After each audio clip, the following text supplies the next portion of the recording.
Hello there, and welcome to episode 11 of the Dudes Being Guys Sports Podcast. Just guys being dudes. My name is Marco Yerkovich, and joining me, as always, is Easton Nelson. What's up, guys? On today's podcast, we'll be discussing the Red Sox winning the World Series, firings in Cleveland, the return of Fitzmagic, and much, much more. Before we begin, I'd like to remind everyone to like this video, subscribe to our channel, and leave a comment down below. Alright, let's get on with this. Okay, so first off, we have the Red Sox defeating the Los Angeles Dodgers in Game 5 of the World Series to clinch the 2018 title. So your overall thoughts on the series? Well, to be honest, it wasn't really very competitive except for that one game where it was literally 2 games in one night. Yeah, that 18 innings game, that's a World Series record by a lot, right? Yeah. They said it last year when the Astros won in 11, I think it was.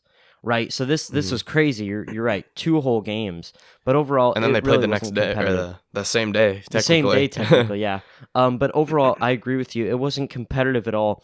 Boston, they got off to the good start, the 2-0 after playing in Boston, and Los Angeles for some reason didn't play any of their left-handed hitters. Mm-hmm. I mean, it surprised me because I thought the Dodgers are honestly a better team. Oh, I thought Boston was better overall depth-wise, and their pitching is way better, I think, in my opinion. And their pitching is deeper, you know. When you really get into it with Joe Kelly and Heath Hembree and Craig Kimbrell, outside of the starting rotation, Boston is so deep pitching-wise, which leads me to think, you know, is this one? I don't think it's one of the greatest teams of all time. I think it might be inside my top 10, but they're just a really solid team overall. But who do you think is the best player on this Boston team? Well, it's hard to say because if you want to go with pitching, I'd probably say David Price because he has been known to not do that well in the playoffs, but this World Series, he played pretty good. Yeah, he really shook off the October blues or whatever you want to call them. And then it's down to Mookie Betts and JD Martinez for me. I don't know who I would choose to start my team. I think I'd choose Mookie Betts because he's a little bit younger. Yeah, Mookie Betts is younger, and he will play. I mean, they played Martinez in left field in the NL Park, but I definitely would pick Mookie Betts. He's younger. He could win the AL MVP this year, and if not, he's a favorite for the next 5 to 10 years. And this Boston team is a favorite. You know, and so yeah, let's transition into that. So do you think they can repeat next year? Of course, we've had a string of a ton of years without a repeat champion or even a team being a dominant team. I guess the Dodgers went back-to-back in the NL, but baseball has had really good parity over the last few years. So you think Boston can repeat? I mean, it depends. I don't know who all is free agent this year, really, so it all depends who they keep. But if they keep their core and their pitching for the most part, I think they could be able to, but they re-signed. Well, Sale accepted his extension, and they re-signed Price, or vice versa, one of those things. Yeah. So, and I don't think they have any other free agents really. Not major. And they even, you know, they made a lot of trades and got a lot of extra guys this year, but they'll even get like Dustin Pedroia back at second base next year, and of course Rafael Devers and Betts and Benintendi, all the young guys. Their core, you know, is going to get better and better. So. I don't think we're going to be looking at like the Golden State of baseball with the Red Sox, but certainly a dominant team for anywhere near to the next decade. Yeah. Okay, so let's move on to our next topic. We're going to be talking about a lot of firings this episode. Our first one is the Cleveland Browns firing head coach Hugh Jackson and offensive coordinator Todd Haley. Greg Williams, the defensive coordinator, will take over as the interim. So was this the right time to make this firing? No. Hugh Jackson is one of my favorite coaches. This is a Bengals bias, though. But, I mean, he was the first coach to get him 2 wins. I mean, that doesn't sound that good, but I mean, when's the last time the Browns have gotten 2 wins? Like 2015 when they went 3-15, yeah. 3-13. Exactly, and I think he has the second worst win percentage of all time. Okay, but that was these last 2 years. 31-1 or something the like that. The last 2 years, I don't think Bill Belichick would have gotten the team a win. Are you serious? Yes. You don't think Bill Belichick? No. You're insane. Look at their team for the last 2 years. Okay, garbage. Bill Belichick would have Literally found a win in there. Are you serious? No. I saw somewhere that Bill Belichick would have to lose his next 700 games to have a winning percentage that is equal to Hugh Yeah, because he has a Jackson's. good team. He's always had a good team. Okay, because he builds a good team and he coaches a team well. Okay. Can you build a team in 2 years? Yes. No. Bill Belichick. Can you build a Super Bill Bowl winning team in Belichick 2 had a years? Super Bowl team in 2 years in New England. Are you serious? Because he got if you get lucky in the draft, do we see a Tom Brady or a? He is the greatest drafter of all time. Okay. Bill Belichick. Are you serious? Yeah, but do you think he would have drafted? He found James White. He found Dante Hightower. He traded for Josh Gordon. He drafted Gronkowski in the second round, the greatest tight end of all time. He is a greatest great drafter. tight end of all time, Rob Gronkowski. Yeah, Gronkowski. No way. You know what? Let's get back to it. So, will this harm Baker Mayfield's development? It's hard to say because Hugh Jackson isn't really a quarterback coach, I would say. Yeah, he is. He was a quarterback coach in the NFL and an offensive coordinator before he became a head coach. He wasn't a good quarterback coach. He was a good offensive coordinator. That's why he got a head coaching job. But not and Todd Haley. Quarterback this coach. is gonna stunt his growth. I mean, not permanently, but for the time being. Your offensive coordinator, who's been coaching, Big Ben for the last decade, and your head coach, of course, the guy you should always be going to, both just got fired in the middle of your rookie year. I mean, what are the Browns doing? You have a rookie quarterback, it's a stupid thing and to you've played the Steelers twice, the Saints, the Chargers. Did you think you would be anything better than 2-5-1? Well, that's what I'm saying. And you played the Ravens. I don't think it's a good idea that they fire him because there are 2 wins and all the other wins have been close. And I know their only loss is like they could honestly probably be undefeated if they close that game. They had a bad blowout to the Steelers and the Chargers. If they have a kicker, they're 6-2. Yeah. They're 6-2. I'm not kidding. Yeah, I know.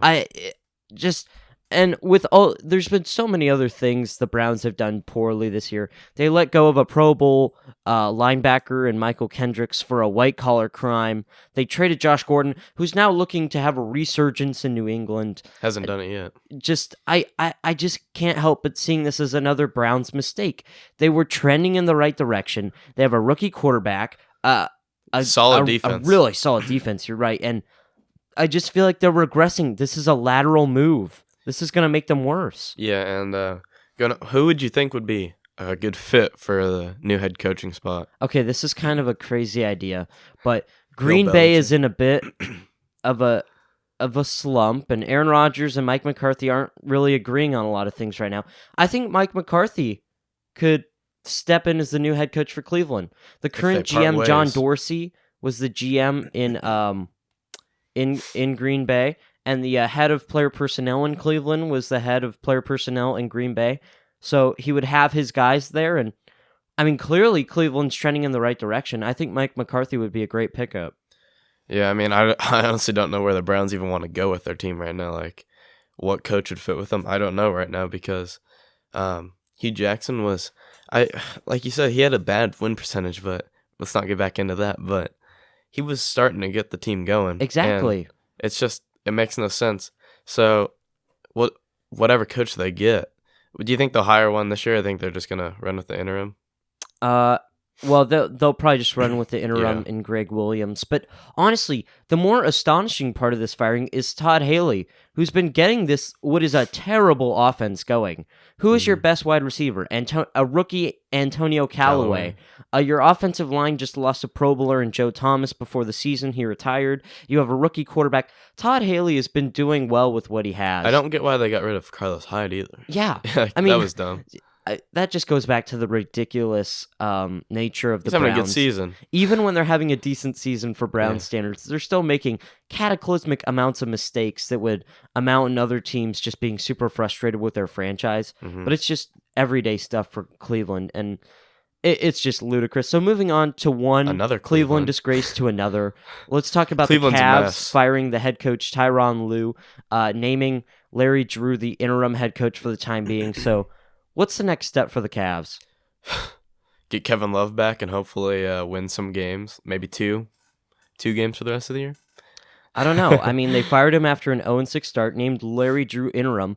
And the interesting thing about that is Larry Drew, he's an older guy. He's an elder statesman, has been an assistant coach in the league. He was a head coach for a little bit, last year because forever. Lue was out for a while, too. Yeah, so he's been there forever. So my thing is he has not agreed to become the head coach of this team in the future, as already being the interim for about a week.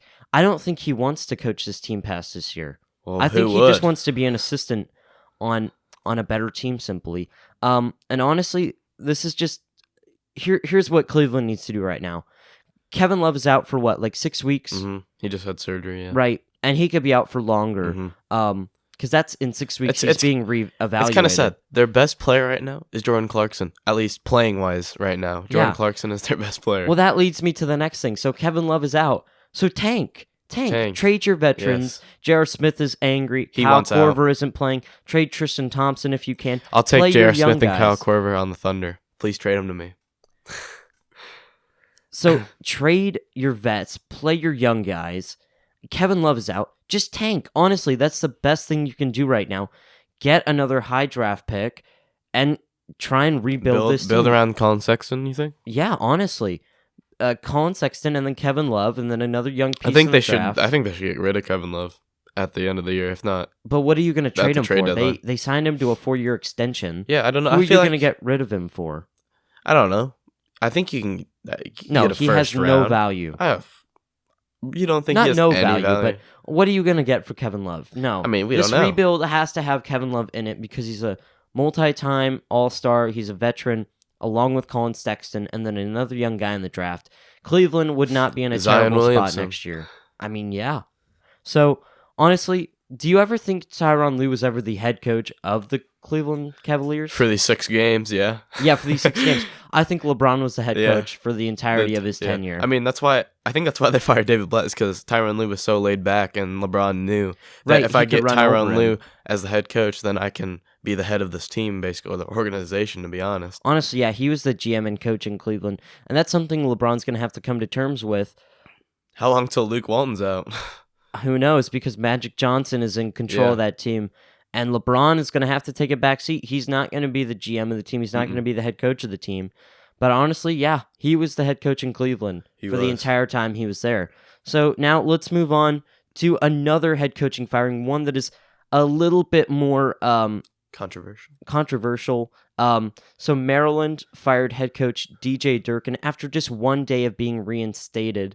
So what role do you think the public backlash of his readmittance played in his firing? I think it played almost all of it, because I don't think if the public wouldn't have had this outgoing and backlash, I think he would have still been the coach, to be honest. I mean, I totally agree with you. The backlash is some of the harshest I've ever seen, and rightfully so. This is a college football head coach that is supposed to be able to go into the living rooms of young men's houses and tell the parents, your son is going to be safe with me. He's going to make the right decisions with me. And clearly, DJ Durkin could not do that anymore with a it's conscious insane heart. what he did. Exactly, yeah. The guy was literally getting dragged by his teammates to finish running, and he went to hospital and died because he was so exhausted. Yeah, and honestly, what Maryland needs right now, they need a new coach and they need a new culture. And it's going to take a lot of time to fix the wounds they've created with players and coaches, even before reinstating Durkin. But honestly, with the reinstatement of Durkin, it just shows the absolute ineptitude, and the board of directors was just completely unaware of what's going on in the world. I mean, the head of the board of directors for Maryland, he resigned the other day. Mm-hmm. So honestly, I don't know how much any of this is going to fix what's going on with Maryland. I don't know of a player that would ever want to go there, even if they have a Durkin decent team this year too. So. They have a decent team and they've been playing pretty well, but the culture change that needs to happen at this school. They need a Scott Frost-like coach. They do. They need a guy that's really going to come in and attempt to change things for the better.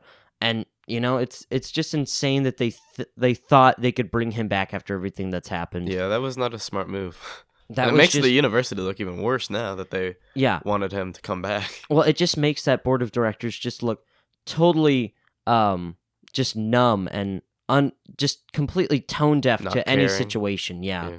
So let's move on to kind of still a weird story in the NFL. Fitzmagic reappeared for the Buccaneers in the game against the Bengals, nearly led them back to a victory. But honestly, this makes me think, who should be starting for the Buccaneers? This is a legitimate quarterback controversy in the NFL. I don't think that's really a question anymore. I think Jameis Ryan Winston is Fitzpatrick. garbage. Yeah, Jameis Winston is trash. Not only is he controversial, but he's actually toxic to the team. He's a Dwight Howard of the NFL. No. He's a locker room cancer. Oh, Dwight Howard was a 3-time Defensive Player of the Year and a multi-time All-Star, nearly an MVP I'm candidate. talking about his attitude and his okay, but no, chemistry with Jameis teammates. Winston is not only is he a cancer on the field, he has 70 turnovers since the beginning of 2016. He had 4 interceptions last game too. Before he got taken out. 70 turnovers since the beginning of 2016. That's an NFL high. And he's only played in like 30 games, if that. So honestly, I don't see them playing Jameis Winston, and I for sure do not see them signing him long term. Yeah. You can't trade him. Just let his contract run out. He's done this year. Okay. Don't pick up his extra year on his rookie deal. Why do I feel like they will? Because they're the Buccaneers. Yeah. Well, honestly, my thought process is just have Fitzmagic for the rest of this year. You're going to be picking pretty high in the draft. Get a new quarterback in the draft. Honestly, you're going to have to. Jameis Winston is not the answer. If you sign him long term for a 4 or 5 year deal worth about $100 million, if not more, you are permanently locking this team into just being a basement dweller in the NFL for that time. Because Jameis Winston is not a capable quarterback. And not only is he not a capable quarterback, he is cancerous off the field. He cannot make good decisions on or off the field, and it's not good for your franchise. And you saw Deshaun Jackson doesn't even want to be there anymore. He wanted to get traded, but obviously he didn't. But you're going to start losing those the receivers and other players on the team because of Jameis Winston. If he's the quarterback, I don't know how do you know? Do you want to play for him? Do you know Mike Evans' contract situation? When is he a free agent? I have no idea, but they could lose Deshaun Jackson and Mike Evans, and you're gonna be stuck with nothing. Yeah, honestly, they need to move on from Jameis Winston as quickly as possible. Yeah. So let's move on to our power rankings for this week for the NBA this time. So Easton, who do you have at 10? At 10, I had the Memphis Grizzlies. Mike Conley and Marc Gasol are very underrated, and this team honestly is just always underrated. Even last year they were not good because they lost Mike Conley for the whole year, but their team is just solid and they all fit together really well. So I have them at number 10. Okay, so at number 10, I have the Philadelphia 76ers, a team that came into the year with really high expectations. Probably a lot of people thinking they'd make it to the Eastern Conference Finals, if not further. But I didn't really see that, and they're honestly right where I think they would be. They're about a 500 team right now with a really tough schedule. Things will get easier, and right now just the problem is Joel Embiid is doing everything. I think Ben Simmons can't make a single shot. Ben Simmons and Markelle Fultz not being able to shoot. They cannot spread the floor. This team, they can't play. Their team was perfect last year for them. But then they lost. They lost the shooters in Ilyasova. Yeah. Yeah, so that's a problem for the 76ers. They can't spread the floor at all. But, they can still score, and they'll still be able to beat mediocre teams, but that'll, You'll honestly, the only thing... the only thing I have a problem with Joel Embiid, who I think is for sure the best player in the 76ers, I just can't get out of my head. Every time he plays Al Horford, he just gets dominated. Yeah. It's crazy. So who do you have at 6? Or at 9? At 9. I have the Spurs at number 9. I knew going into the season that DeMar DeRozan was going to be a better player on the Spurs just because he's in a Popovich I can't think of the word. System, yeah. And, it showed. He's still not a great defender, but he's getting better every year, and he's getting a better 3-point shot. And with him and LaMarcus Aldridge, this team is definitely going to make the playoffs now. I was kind of hesitant on putting them in the playoffs at the start of the year, but now I'm seeing that they can make it even without the best defense they lost Murray, so they really don't have a really good defender on the team. No, yeah. So I agree with that. So I have at 9, I have the Grizzlies. As you said, a really solid defensive team. Having their 2 former All-Stars back in Gasol and Conley, of course, is going to improve the team. And I think they could be a sleeper in the West to make the playoffs. Mm-hmm. So who do you have at 8? 8, I have the Trailblazers. This team, I don't like it, honestly. Just they need to move on from one of the 2 players in Damian Lillard. Yeah, they have 2 guys playing the CJ same McCollum. position. Same position, same style. They they're a good regular season team, and then they make the playoffs, and it's just nothing. They don't get anything out of it. So they need to move on from one of them and try and get another young piece to put. Or I would trade CJ McCollum, honestly, but Yeah, I would too. Because Damian Lillard is, of course, a generational talent and a guy you'd want to build your franchise around. I agree with everything you said. I have the Trailblazers at 8 as well. Just a stagnant offense. That's just jacking up 3-pointers. Terrible defense. Nurkic isn't as good as everybody thought he was going to be. No, of course, yeah. And overall, just not playing well. But still in the power rankings at 8. So who do you have at 7? 7, I have the Pelicans, and I really like this team, to be honest. They kind of like the Grizzlies. They're pretty underrated. They have Anthony Davis, obviously, who could definitely be an MVP this year. But the addition of Randall has been pretty big for them, and Elfrid Payton is looking at least a little bit better than what he was on the Suns and the Magic. And then, obviously, Mirotic has been playing really well this year. So I have them at 7. Okay, so at 7, I have the Indiana Pacers. Just a really well put together team. Victor Oladipo, he's not an MVP candidate, but he's a perennial all-star, of course. And honestly, Miles Turner is great. Sabonis and Bogdanovich, they've been playing well as like kind of just role players. And overall, Nate McMillan is a great coach, and I think Indiana is going to be a pretty high. I mean, we talked about it in our NBA preview. Indiana's going to be a solid team in the East this year. Yeah, I have the Pacers at number 6 too. Well, did you have them at 7? I have them at 7. I have them at 6. Like you said, Victor Oladipo, a really good player, all-star. But did we both have Miles Turner at most improved player? I don't remember, but you did for sure. He hasn't done anything this year. He's literally the same player as last year, and it's kind of He'll be disappointing. Okay. But he'll get better. Yeah, they have a great team around Victor Oladipo, and they're definitely going to be one of the 4 best teams in the East this year. Yeah, so at 6 I have the Spurs. I was just really surprised that they kept things going. Of course, why do we need to be surprised by this? Greg Popovich, one of the greatest coaches of all time.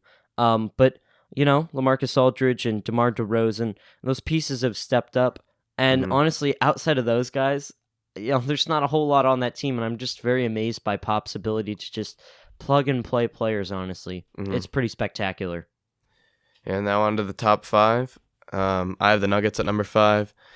Jokic has shown that he's one of the best centers, top 3 at least, in the NBA. And the team around him with Jamal Murray, Gary Harris, and Paul Millsap, who's kind of declined this year.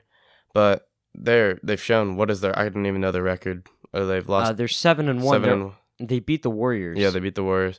Yeah, they look really good on offense, and everybody thought they were going to be a bad defensive team, but it hasn't shown to be completely bad this year. But with Isaiah Thomas coming back, who knows when, I think they're going to be even better when he comes back. So I have him at number 5. Yeah, so at 5, I have the Milwaukee Bucks. Just a one-loss team, only losses to the Celtics, obviously, so that's great. They beat the Raptors and a ton of other great teams. And they're a pretty well put together team. I like Giannis. He's an MVP candidate, honestly, and he could be one of the best. He's definitely a contender for first team All-NBA this year. And I like the pieces around him, honestly, Even Middleton's super underrated. Oh, yeah. They're going to be a good team this year. So at number 4, I have your Celtics. You probably have them higher than me. But Kyrie Irving's been struggling a lot this year, except for these last 2 games. And, I mean, they've kind of been underwhelming for me in somewhat because, I don't know, their offense just doesn't seem as dominant right now. But I think they're going to definitely figure it out. And when Kyrie's, he's found his stroke lately. So I think they're definitely going to be the 1st or 2nd seed in the East. And their bench is obviously the best in the NBA. So I have a number 4. Yeah, at 4, I have the Toronto Raptors. I'm just very surprised by how well Kawhi's integrated himself. I think he's honestly the leading candidate for Defensive Player of the Year this just early in the season. He's played great. And Toronto, honestly, they haven't missed a beat. And they've just found a way to win games, and I've been really impressed by them overall. I have the Bucks at number 3. Like you said, Giannis. Also another MVP candidate this year. Middleton's super underrated. I like the addition of Brook Lopez, although he hasn't really done that much this year. At least I haven't heard or seen. But he spaces the floor and is a really good three-point shooter. And then their bench is, Malcolm Brogdon, who's a rookie of the year, who was a really underwhelming rookie class in, what year was that, 2016? 2 years ago, 16? yeah. Yeah. But, they have a really good team around Giannis, so I have them at number 3. Okay, so at 3, I have the Denver Nuggets, a team you had on your list earlier. Jokic is an MVP candidate in my eyes. Really? It's a bit of a stretch, but I think he could be. If the Nuggets finish second or third in the West, and they win like 60-something games, Jokic is averaging like 25, 12, and 6, which he is kind of right now. Why not? He's a great player, honestly. And the Nuggets, I vastly underrated the Nuggets. They've played really well this season. Of course, you talked about their backcourt. Don't forget about Isaiah Thomas off the bench. They're a really When is he solid coming team. back? Do you know? I have no idea. I don't either. But all right. So who do you have at 2? At 2, I have the Raptors. Right now, I think they're the best team in the East, honestly, because, like you said, Kawhi could definitely win the Defensive Player of the Year this year, and then Fred VanVleet has taken a step up from last year when he was almost the 6th man in the year, and then Kyle Lowry, who we all both think is a disgrace that he's a 4-time All-Star, 4-time? Yeah, 4-time All-Star. Disgusting. He's looked pretty good this year, to be honest. He's I'm not decent, even gonna lie. but that's what happens when you play with the third best guy in the NBA. He makes you better. Third best guy. Not even gonna talk about that. But their team is a really good fit around Kyle Lowry and Kawhi, and like the Celtics, they have a really good bench. So I have them at number 2. Yeah, so at 2, I have the Celtics. They've taken a little bit of time to integrate, 2 All-Stars back into their offense. So, where's this team going to be stopped? You have Kyrie, you have Jason Tatum, Jaylen Brown, Gordon Hayward, Terry Rozier, Marcus Smart, Marcus Morris. The unsung hero of this team, Al Horford. He is the linchpin of this team. Defensively, he will guard your best big man. Offensively, he's such a threat because he can stretch the floor. And I was watching that Milwaukee game. Every time off the switches, those 3-pointers were wide open because Ilyasova and Brook Lopez couldn't get to him. But Al Horford, he is such a sound defender on the perimeter that he can guard those little guards. He just completely changes the complexity of this team. Yeah, Al Horford, very underrated center. Oh, yeah, extremely. People look at his stat line and they say, why was he an all-star the past few years? But the impact he has on this team is way beyond the numbers. His shot does not look like it's going to go in. It doesn't. It's an It ugly always shot. does. It's a really ugly shot. So at 1, we both have the Warriors. They're just so dominant. And, they've had multiple guys with 50-point games already this year. And they can kill you from anywhere, honestly. Did you see that ball movement they had last night on the one play? Yeah, it's insane. Green, I think it was, lobbed it up to Looney after 50 passes. It seemed like it was pretty crazy. You can't defend their team, honestly. Well, again, that's what you're kind of alluding to. That they're so selfless. Any guy can go for 50 on any given night because they're Klay willing Thompson. to give it up to the hot hand. Yeah. And that's what's most impressive. You have former MVPs, all-stars, just willing to just let other guys be successful. And that's what's most impressive to me. And it's scary because DeMarcus Cousins is not even in yet. Yep, wait, that 5 all-star lineup. That will be something. That will be something. So after the power rankings, let's go back to another firing because of course this is probably the worst week of being a head coach I've ever seen. So we have Julian Lopetegui, the manager for Real Madrid. He was sacked not even 20 games into the season. So do you think Real Madrid made a mistake with this firing? So I'm not a huge soccer guy, but when they lost Ronaldo, right? Right. When you lose somebody like that, your team's obviously not going to be as good. So to me, it seems early for a coaching firing, but I don't know anybody else on this team, so. Well, honestly, they still have one of the best teams in the world without Ronaldo, but obviously not replacing Ronaldo is a bit of an issue, right? Yeah. You still have Gareth Bale out on the wing, and they still have Modric and Casemiro and Toni Kroos making probably the best midfield in the world club-wise. But honestly, they're 9th in La Liga, and all of the culmination of the firing was that 5-1 loss to Barcelona in the El Clasico matchup. and I think that just drew so much criticism from him, but I honestly don't think he should be fired. And I don't really know who they're going to get to replace him. Obviously, the interim manager for them is Santiago Solari, and I think he knows the guys. He's been an assistant coach there forever, even before the previous manager. So I maybe see them going after Leonardo Jardim, the former manager for Monaco, but I think they stay in-house on this one. So now let's move on to Dude of the Week. I'm gonna lay out 2 Dudes of the Week, and we're just gonna see which we think it is. So first we have Klay Thompson, who had 52 points. He had 14 3-pointers, an NBA record, in just 27 minutes against the Chicago Bulls. And then we also have Derrick Rose, who had 50 points, 4 rebounds, and 6 assists against the against the Utah Jazz. Mm-hmm. So who do you pick? This is a tough one, honestly, but I have to go with my guy, Derrick Rose. I mean, when's the last time we saw Derrick Rose do this? 2011? I mean, it is insane how he scored 50 points. His career high, I think, was like 40-something. But, I mean, he's definitely not as explosive as he once was, and he's not his MVP self. But this is a great thing to see him be able to score this many points and eventually help beat the team that is known to be one of the best defensive teams in the NBA. So, who did you pick? I really want to agree with you on this one. I really do. I know it's a great story for Derrick Rose. He was like crying after the game. He was very happy. And it's great to see him finally maybe get back to something. I don't know. But I have to pick Klay Thompson. He's a played warrior. 27 minutes and made 14 That's 2 3-pointers a minute. Yeah. That's insane. Or excuse me, 1 every 2 minutes. But still, that is insane. That is 1 every, 2 possessions offensively. It's insane. I don't, every time this record, Klay Thompson broke Steph Curry's record, and talking about selflessness within the Warriors, Steph was so happy for him, was high-fiving him immediately. Mm-hmm. Klay Thompson went about this so nonchalantly. He only had 25 3-point attempts. And he made 14. I mean, I got to go with him. I totally respect you picking Derrick Rose, because I almost would have in literally any other week of Dude of the Week, but Klay Thompson, that record, I think that might stand for a lot longer than Steph's did. Yeah, 14 threes. I mean, it seems like they're going back and forth on all these 3-point records. It's always Klay and Curry, but yeah, that's gonna be a tough one to try and beat.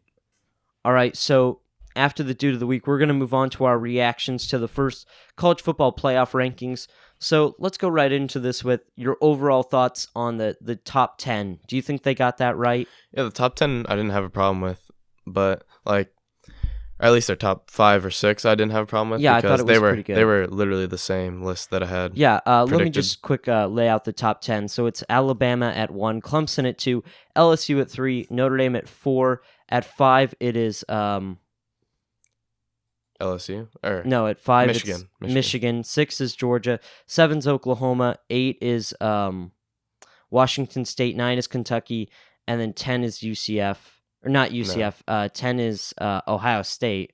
So, honestly, I think they got it right. Sure, you could flip a couple teams here and there, like, LSU, Notre Dame, or Georgia, Michigan. maybe like Kentucky, Washington State. I don't really know. But overall, I thought the top 10 was really solid, a good representation. I'm glad they don't have UCF in the top 10. Having them at 12 is the perfect spot. It still makes it seem as if they have a chance, even though they definitely don't. And it's higher than they were last year. Yeah. They were 18th in the first rankings last year. And they have, UCF, I don't want to hear it from their fans. They have the 127th ranked strength of schedule in Division 1. That is dead last. Because they're in a bad conference. So yeah, but still, you could have better than dead last if you want to make the playoffs. Yeah. So moving on from that, I think UCF is perfectly ranked. Who are the 2 teams you think are too highly ranked in this opening ranking?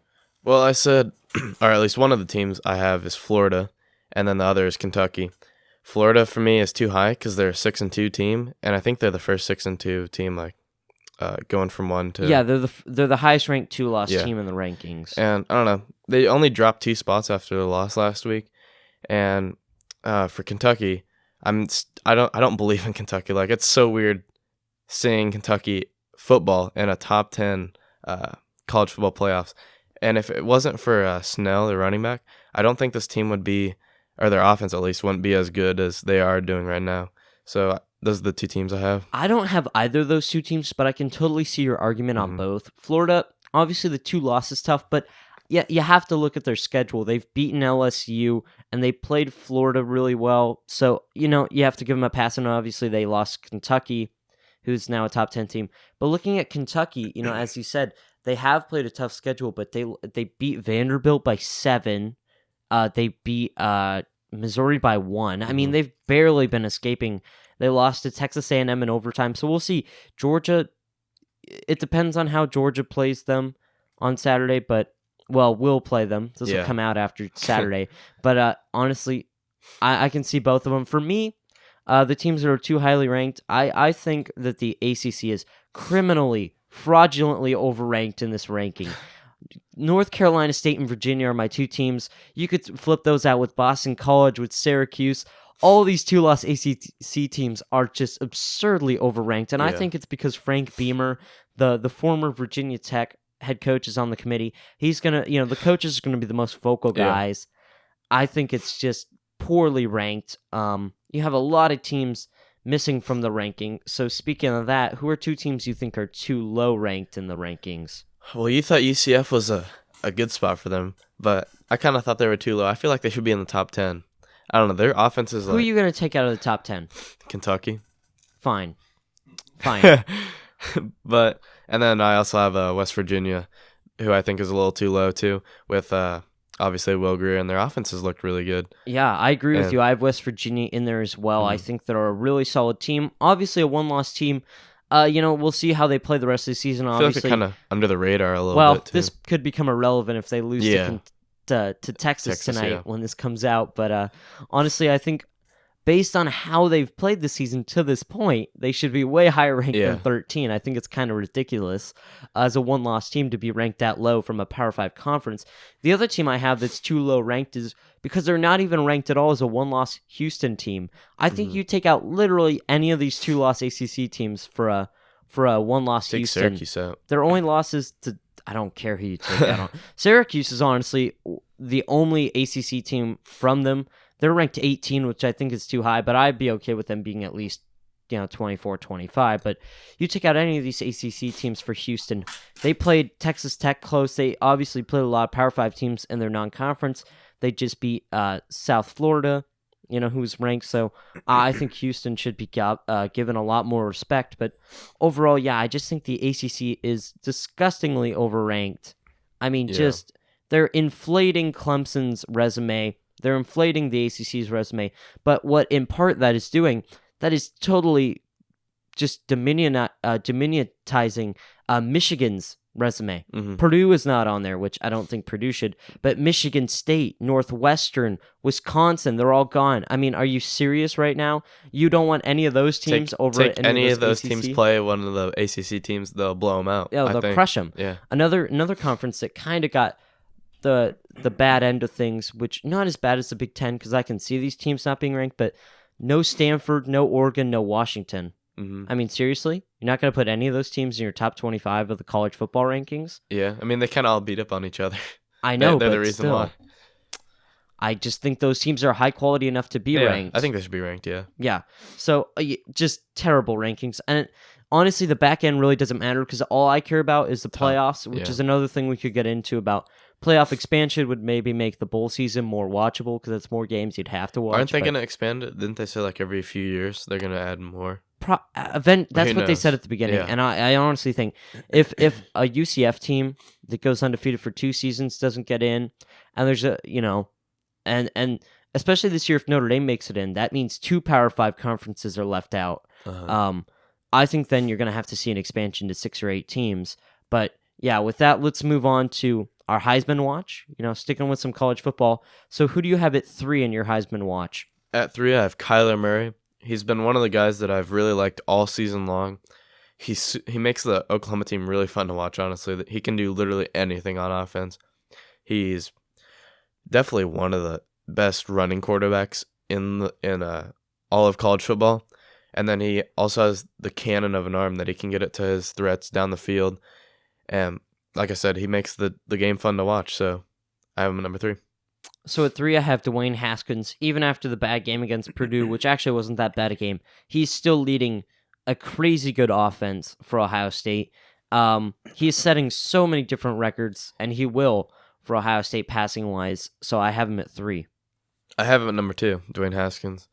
Yeah, the Buckeyes haven't had a great season in their terms of in Ohio State football. Like, I mean, they're always one of the top 2-3 teams, but Haskins has been one of the good players on the team that's been consistent, except for like last week when they lost. But Haskins, I mean, he's really consistent, except for last week, like I said. But yeah, I have him at number 2. So at 2, I have Kyler Murray. Honestly, if not for who's number 1 on our list, he would be a Heisman. He would be the Heisman frontrunner. In every single offensive statistical category, Oklahoma is better with Kyler Murray than they were with Baker Mayfield. That's not a knock on Baker Mayfield. They were amazing. Yeah. He won the Heisman. It's more a credit to Kyler Murray and Lincoln Riley and the whole Oklahoma offense. They're playing lights out. And honestly, watch out for their defense, man. They're getting better. Yeah. And that could improve.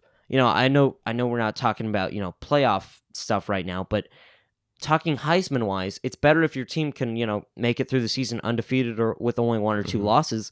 And with the improvement of Ruffin McNeil's defense in Oklahoma, Kyler Murray could stay in the spotlight for up until the playoffs, which will help his Heisman candidacy. So I wish he didn't choose baseball. Like, I feel like he'd be a better football player. Maybe he will choose football. Who knows?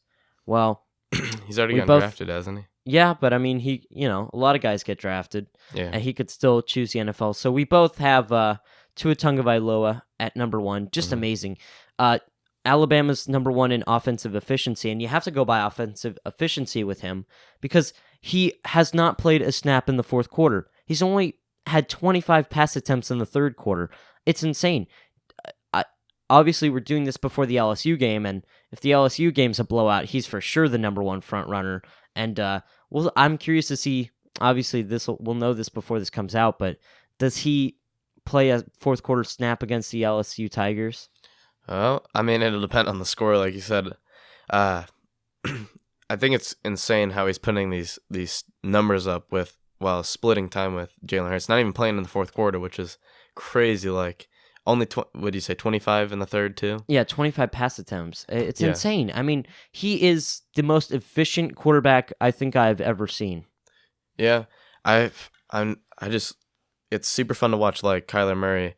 I mean, the Alabama, all the threats he has, it helps, too. I mean, his running backs, his wide receivers, his offensive line, he has all the help he needs, and he can just literally throw it up or run it with whatever he wants to do. And, yeah, he's definitely the leading candidate for Heisman right now. Yeah, and of course, as we've talked about, it helps your Heisman candidacy if your team is good and they play longer in the season.